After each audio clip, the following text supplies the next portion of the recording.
Bueno, me voy a recibir con mucho gusto a quien les adelantaba en el bloque anterior que íbamos a conversar ahora. Y se trata de quien es el secretario de Extensión Universitaria de la Universidad Nacional de Salta, de la UNSA, profesor, historiador, dirigente político, bueno, recontra conocido, con un compromiso social y político más que importante. Estoy hablando del profesor Rubén Emilio Correa, a quien todos conocemos como el Chato Correa. Mi querido profe, ¿cómo te va? ¿Cómo estás, Rubén? Hola, Daniel, ¿cómo estás vos? Muchas gracias. Bueno, aquí saliendo de dar clases, usted que es de hablar con los estudiantes, sí, de hablar con los colegas. Tratando de generar conciencia, ¿sí? Me imagino, tratando de generar conciencia de esto. Yo lo decía, bueno, antes que nada, gracias, en verdad, para que charlemos un ratito. Yo le contaba a la audiencia de esto que será pasado mañana, esta marcha nuevamente, marcha federal, una marcha importante en defensa de lo que es la universidad pública, el financiamiento. Ahora, lo que me gustaría, dejemos para el final cómo va a ser todo lo que se desarrolla en Salta, pero si bien es cierto, muchos lo conocen, pero qué importante va a ser escucharte a vos con un compromiso de toda la vida con la universidad. ¿Por qué es importante defender el financiamiento de las universidades públicas, Rubén? Bueno, mira, nosotros señalamos siempre que el futuro de un país, el futuro de una nación, está fundamentalmente en la educación. Y en la Argentina hay una tradición social, cultural, política muy importante, siendo una sociedad, la Argentina en general, y la provincia de Salta en particular, conformada por distintos grupos sociales y comunidades, desde las más antiguas de los pueblos originarios a las generaciones de inmigrantes que llegaron en menor grado hacia el norte argentino, pero muy importante la cantidad de hombres y mujeres que llegaron de otras latitudes, de otras experiencias, y que todas venían de alguna manera buscando y con la expectativa de tener una vida mejor. Y eso hizo que durante fines del siglo XIX y durante todo el siglo XX la lucha por el derecho a acceder a la educación se convirtió en un motor fundamental del desarrollo político, social, cultural y económico en la Argentina.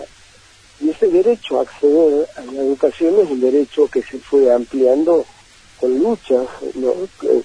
Fíjate vos que el sistema educativo fue creciendo de a poco a partir de la promulgación de lo que es la ley 1420, que fue tan importante en la posibilidad de masificar lo que era la educación básica, hasta que hacia la década de 1920-1930 la Argentina comienza a experimentar un desarrollo económico distinto y era necesario contar con hombres y mujeres, trabajadores que pudieran estar a la altura del desarrollo del sistema productivo, y entonces lentamente lo que era la lucha por la educación básica se convirtió también pronto en una lucha por la educación secundaria, hasta que en la década del 40-50 se avanzara en la formulación de la educación técnica. Simultáneamente, la demanda de los sectores sociales que constituían lentamente una etapa importante de clase media en la Argentina, hijos de obreros, de trabajadores, que tenían toda una expectativa de progreso social, encontró en la posibilidad de que sus hijos pudieran estudiar y continuar en la universidad. Por lo tanto, en la Argentina hay una tradición sobre la importancia de la educación pública. Educación pública es porque en el siglo XVIII, siglo XIX, la educación estaba en manos de los sectores que tenían el monopolio de la cultura, me refiero fundamentalmente a la Iglesia Católica, y era un patrimonio de los sectores sociales acomodados que podían pagar un maestro, un profesor para la educación de sus hijos y mandarlos a estudiar a las universidades que iban desde la tradicional Chuquisaca a Córdoba, entre las universidades tradicionales, hasta la creación de la Universidad de Buenos Aires en la década de 1820. El proceso de expansión de las universidades también fue un proceso relativamente lento y producto de esa ampliación de los sectores sociales que demandaban una educación universitaria. Vamos a ver que la pelea para masificar y alcanzar a mayores sectores sociales es una lucha larguísima entre 1918 hasta la década de 1970. A veces parece que el tiempo es mucho, pero en realidad el tiempo es corto. El sistema universitario saltó de 5 o 6 universidades hasta que en la década de 1972, con el Plan Tacchini, se produce la creación de más de 18, 19 universidades nuevas, en provincias que estaban fuera del sistema universitario central, de las grandes universidades, y eso implicó la masificación de la matrícula muy importante en ese proceso de descentralización. En ese marco nace la Universidad Nacional de Salta, el 11 de mayo de 1972. Ahora bien, todo esto bajo los distintos embates en distintos gobiernos. Por ejemplo, en 1979, año que se ingreso a la universidad, del 80, comienzan a regir los aranceles en la universidad. Te daban un talonario con 10 boletitas que vos tenías que pagar mes a mes en la oficina de aranceles de la UNSA, y para poder rendir la materia tenías que tener pagado todos los 10 meses de arancel, y para poder inscribirte incluso en las materias del año correspondiente tenías que presentar que estabas al día de los aranceles. Por lo tanto, ¿qué quiero decir? Ya tengo la dictadura militar, había impuesto, la dictadura militar que fue entre 1976 y 1983, había impuesto un sistema de aranceles, de cupos, y exámenes de ingreso. No podía ingresar todo el mundo, había un examen de ingreso, había un cupo, depende de la carrera que yo elegía, y había arancel, una joya, la Universidad de la Dictadura. Cuando retornamos a la democracia, lo primero que hizo el gobierno democrático de Putin es darle la posibilidad que todas las universidades comiencen un proceso de normalización, designando sus propias autoridades y desmontando los reglamentos impuestos por la dictadura militar. Entre ellos, desmontar el arancel, los cupos, los exámenes de ingreso, y eso produjo durante toda la década del 80 una avalancha sobre el sistema universitario. Cuando estalla la crisis de inflación en el gobierno de Alfonsín en el 89 y llega Menem, inmediatamente comenzó de nuevo a montarse lo que en la dictadura militar había fracasado, que es la posibilidad de restringir el ingreso a los sectores populares a la universidad. Y así vamos a ver cómo los documentos del Banco Mundial, que eran interpretados por los funcionarios del menemismo, empezaron a modificar el sistema educativo en general. Digamos que importante. Había que poner énfasis, uno de los publicistas del régimen menemista, Rogelio Aurelio, era un consultor, interpretando los documentos del Banco Mundial, decía que la Argentina era tan pobre que no podía darse el lujo de tener un sistema universitario inflacionado. Así como Menem había logrado derrotar a la inflación, había que derrotar la inflación de estudiantes universitarios, de profesores universitarios, porque la Argentina es un país muy pobre y no podía darse el lujo de tener un sistema universitario popular o demás. Eso implicó una nueva ley de educación, la ley federal, que disolvió la escuela primaria, la convirtió en EGB, disolvió las escuelas secundarias y las convirtió en polimodal, y para frenar la demanda de la educación superior creó un sistema de trayectos técnicos para que la gente se recibiera de técnico y no aspirara a seguir estudiando en la universidad. La universidad debía quedar para una élite cuyos padres podían solventar un arancel nuevamente, y empezaron a surgir en las universidades, estoy hablando en 1994 en adelante, las cooperadoras universitarias para cobrar aranceles a los estudiantes, y la creación de fundaciones que eran la forma jurídica para cobrar estos aranceles. Estoy hablando 1994-1995 por la sanción de una nueva ley de educación superior que hasta el día de hoy está vigente. La ley menemista está vigente. Se desmontó con la ley Puigros el tema de la posibilidad de los aranceles, se estableció la gratuidad de la educación universitaria, pero la estructura de la ley menemista sigue de alguna manera vigente. La presión de los sectores sociales populares por el acceso a la universidad hizo que, depende de la carrera, hay carreras que han mantenido el sistema de ingresos y cupo, por ejemplo medicina, mientras que el resto de las carreras liberaron el cupo y el sistema de examen de ingreso.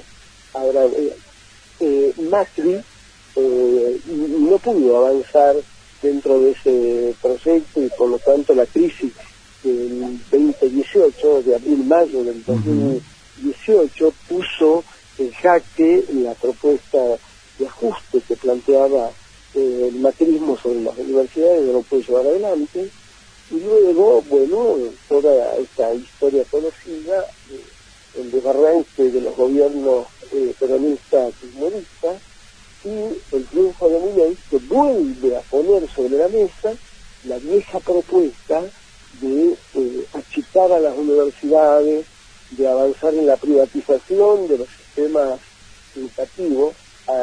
En este momento, tal como dicen los rectores de la universidad, en realidad el gobierno de Milei no tiene un proyecto educativo, porque por la reforma, por la ley de educación, el ministerio ya no es ministerio, claro, no por la ley sino por la modificación del estatuto orgánico del gobierno de Milei. El ministerio se convirtió en una secretaría dentro del Ministerio de Capital Humano. La Secretaría de Política Universitaria se convirtió en una subsecretaría de Política Universitaria. Por la ley de educación, ya el Estado Nacional no tiene escuelas primarias, no tiene escuelas secundarias, no tiene escuelas terciarias, lo único que tiene las universidades, y de la amenaza con transferir las universidades a las provincias, siguiendo el modelo de enviar sistemas educativos como responsabilidad de la provincia. Recordemos que las transferencias del sistema primario comenzó en la década de los 60, el secundario comenzó en la década de los 70 y se concretaron en los 90, y que los sistemas servicios educativos se tuvieron que hacer cargo de las provincias sin los recursos del Estado Nacional. Le mandaron la responsabilidad, pero no le mandaron lo que se necesita para que funcione, no le mandaron la guita, en una palabra. Exactamente, y ahora vuelven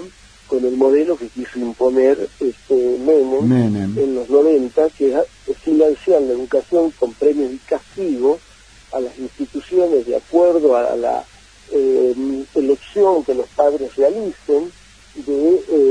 Los padres recibirían un voucher del Estado para ser derivado a las instituciones que tengan preferencia. Ahora, todo eso es pensando fundamentalmente en la educación privada. Si hoy voy a entrar a la página de la OEC y vas a poder descargar el formulario que ya está disponible para los padres, para que puedan completar los datos pidiendo los vouchers. Ahora, los vouchers no están destinados a la educación pública, a los colegios secundarios o primarias públicos. Los vouchers están destinados a garantizar el negocio a las instituciones que prestan servicios privados de la educación. Lo que te muestra que este gobierno no tiene una propuesta educativa, lo único que concibe a la educación como un gasto, y que ese gasto pretende transferírselo a la provincia, o pretende de alguna manera privilegiar el desarrollo del sistema educativo privado hasta producir la desaparición del sistema de educación pública. Pero ahora vuelvo al comienzo de lo que te venía señalando en la entrevista. Si la aspiración de la sociedad argentina se cimentó y fuimos un país que tuvo un sistema educativo que fue modelo en su momento, y que fue modelo el desarrollo de la clase media, que buscaba que sus hijos tuvieran otra forma de vida, como trabajadores, como profesionales, etcétera, etcétera, y uno observa realmente con sorpresa de qué forma, vuelta a vuelta, los sectores que conciben a la educación como un gasto empiezan de nuevo el avance y el embate sobre la educación pública. De ahí que este 2 de octubre, frente a la posibilidad del veto de Milei a la ley de financiamiento de las universidades públicas, venimos convocando al conjunto de la sociedad no solamente a defender las universidades públicas, sino también defender a los viejos, a los jubilados, desamparados, defender a la educación pública en general, porque Milei, cuando presentó el presupuesto, ya anunció que va a solicitarle un ajuste a los gobiernos provinciales de casi 40 billones de pesos. Va por más. ¿Qué creen que va a ocurrir cuando una provincia tenga que ajustarse a los 40 billones de pesos que pretende la administración de Milei? No va a tener los recursos suficientes para atender ni la salud, no va a poder atender ni la educación pública, y entonces torniquetes sobre la educación pública y los servicios sociales, que son fundamentales para garantizar el futuro, están en un serio problema. Por lo tanto, la consigna nuestra no solamente la universidad pública, hay que defender la educación pública y hay que defender a los sectores sociales que han quedado más desguarnecidos. Se están golpeando a los jubilados, pero también se está golpeando a la infancia, se está golpeando a los sectores más débiles, a los discapacitados. Todos estos sectores han podido y han estudiado porque hubo una posibilidad de ampliar derechos para que los discapacitados tuvieran la infraestructura de soporte suficiente para poder estudiar, y se hizo para eliminar las pensiones por discapacidad y los beneficios de las becas y todo lo demás. Luego, el golpe a la posibilidad de que todos gocen de los mismos derechos de acceder a la educación, lo único que va a hacer es profundizar la situación de desigualdad social ya existente y profundizada en estos últimos meses. Eso es lo que queríamos que nuestra audiencia escuche de parte de alguien que, bueno, es una autoridad universitaria, pero no solo eso, sino tu compromiso de toda la vida, Rubén, como un profesor, un educador, con un compromiso tan grande con el tema de lo que es la universidad pública. Ya para liberarte, contame, ¿cómo va a ser la actividad el miércoles? ¿Por dónde? Porque, te cuento, la CGT terminó una reunión con el gobierno nacional, con el jefe de gabinete, apenas salieron, dijeron, nosotros participamos de la marcha del miércoles. ¿Cómo va a ser acá en Salta particularmente, Rubén? Y acá también la movilización y el apoyo que hemos recibido en estos últimos días ha sido muy grande. Hubo reuniones con la CGT, hubo reuniones con la CTA, hay reuniones con distintos gremios que nos vienen acercando los documentos que han emitido en apoyo de la universidad pública. Mañana tenemos un día de reunión bastante incesante porque ya han hablado varios gremios, varios sindicatos que quieren hacer llegar su adhesión y su movilización a favor de la universidad, porque es la posibilidad de que los hijos del pobre puedan seguir estudiando también. La movilización múltiple, diversa, y me parece que está conjugando también toda la indignación que existe, porque no solamente se trata del ajuste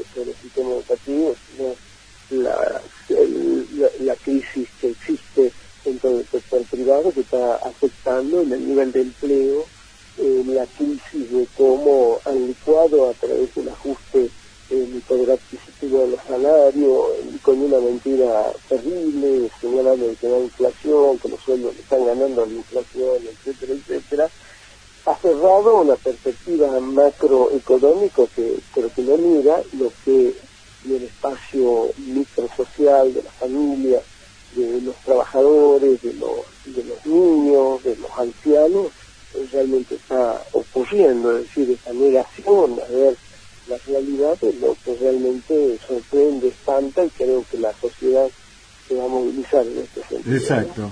Rubén, por supuesto que el miércoles estaremos como corresponde, porque nosotros adherimos con todo lo que nos corresponde a esta movilización, a esta marcha, así que seguramente el miércoles, si Dios quiere, otra vez estaremos en contacto para ver, bueno, ya medir un poco más a esta hora cómo fue la marcha, si todavía se sigue dando. Gracias por tu tiempo y tu compromiso, sobre todo, Rubén. No, gracias a vos, Flaco, por el tiempo, porque realmente esto le da valor a todos los medios de comunicación, a los laburantes, a los periodistas, porque de alguna manera sin la necesidad de ideologizar nada, ni de partidizar nada, comprenden el valor de la educación pública, de los servicios públicos esenciales para la sociedad. Más allá de cualquier otra cosa. Un fuerte abrazo, mi querido amigo. Un fuerte abrazo, Flaco, muchas gracias. Chao.